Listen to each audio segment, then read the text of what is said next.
নমস্কাৰ, মই আকৌ এবাৰ লৈ আহিছোঁ আপোনাক এখন কমাৰ্চিয়েল গাড়ী 1212 21 চনৰ গাড়ী হয়। এখন LPK 1212 হয় আৰু গাড়ীখন চাওক আপুনি, খুব ধুনীয়া হৈছে, অৰিজিনেল পেইণ্টত আছে। 21 চনৰ গাড়ী AS05 হয়, গোলাঘাট ৰেজিষ্ট্ৰেশ্যনৰ গাড়ী হয়। আৰু গাড়ীখনৰ আপোনাক মই প্ৰথমতে দেখাই ল'ব বিচাৰিছোঁ গাড়ীখনৰ বডিটো, চেচিছখিনি আৰু টায়াৰকেইটাও ভাল হৈ আছে। চেচিছটো আপুনি চাই লওক, চেচিছটো একদম বঢ়িয়া হৈ আছে।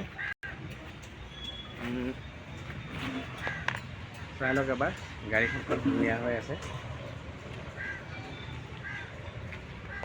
21 চনৰ গাড়ী হয় এখন, গোলাঘাট ৰেজিষ্ট্ৰেশ্যনৰ গাড়ী হয়। আৰু গাড়ীখন আপুনি পাই যাব যোৰহাট ৰিচাগা প্লেচ। যোৰহাটলৈ আহক, আপুনি বাইপাছলৈ আহক। আৰু ইয়াৰ প্ৰাইচটো আপুনি যোৰহাট আহক, ৰিচাগা প্লেচত আহক। ৰিচাগা প্লেচত অহাৰ পিছত আমি প্ৰাইচৰ ডিছকাছ কৰিম, যিমানটো পাৰোঁ আপোনাক দিবলৈ চেষ্টা কৰিম।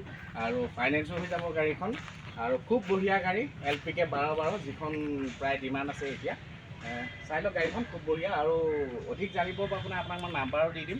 আৰু ডিলাৰত আহক, তেনেকৈও আপুনি প্ৰাইচটো A to Z ধুনীয়াকৈ পাতি পেলাই গাড়ীখন লৈ যাব পাৰিব। আৰু ফাইনেন্সো হৈ যাব গাড়ীখনৰ, ঠিক আছে।